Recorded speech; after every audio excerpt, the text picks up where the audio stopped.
નમસ્કાર, હું છું આપની સાથે હિરલ મહેતા। સમાચારોની શરૂઆત કરીએ સુરતથી। સુરત શહેરમાં કોરોનાના 2 કેસ પોઝિટિવ આવ્યા છે। સિવિલ હોસ્પિટલના 2 મહિલા તબીબ કોરોનાગ્રસ્ત થયા છે। બંને તબીબોને સિવિલના આઇસોલેશન વોર્ડમાં રાખવામાં આવ્યા હતા। એક દર્દીને અપાઈ છે રજા, જ્યારે બંનેની તબિયત હાલમાં સ્થિર છે। મનપા સંચાલિત સ્મીમેર હોસ્પિટલમાં કોરોના વોર્ડ સજ્જ કરવામાં આવ્યો છે, જ્યાં ઓક્સિજન અને દવાઓનો પૂરતો જથ્થો ઉપલબ્ધ છે। જરૂર પડે તો વધુ બેડ ધરાવતો વોર્ડ પણ તૈયાર કરવામાં આવશે।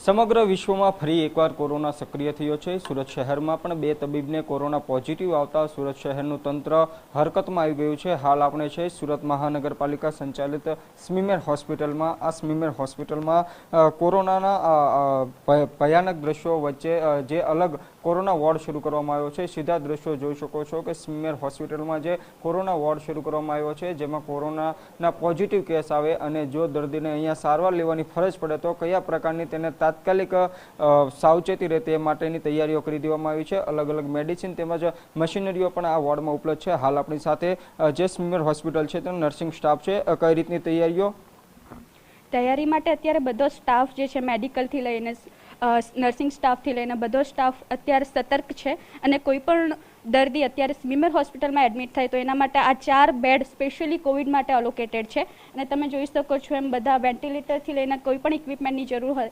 પ્રાયોરિટીમાં એને બધી રીતેની સગવડ મળશે, સારવાર પણ મળશે। જી બિલકુલ, તો જે રીતે સ્મીમેર હોસ્પિટલમાં કોરોના વોર્ડ તૈયાર કરવામાં આવ્યો છે, જેમાં 4 જે બેડ છે તે ઉપલબ્ધ કરવામાં આવ્યા છે અને વેન્ટિલેટરથી માંડી તેને ઓક્સિજનની જો જરૂર દર્દીને પડે તો ઓક્સિજનની પણ સુવિધાઓ ઉપલબ્ધ કરવામાં આવી છે। જે રીતે થોડા વર્ષો પહેલાં કોરોનાએ હાહાકાર મચાવ્યો હતો, એ પરિસ્થિતિનું ફરી નિર્માણ ન થાય તે માટે તંત્ર સજ્જ બની ગયું છે। કેમેરામેન સંજય સાથે મેહુલ ભોકળવા, TV9 સુરત।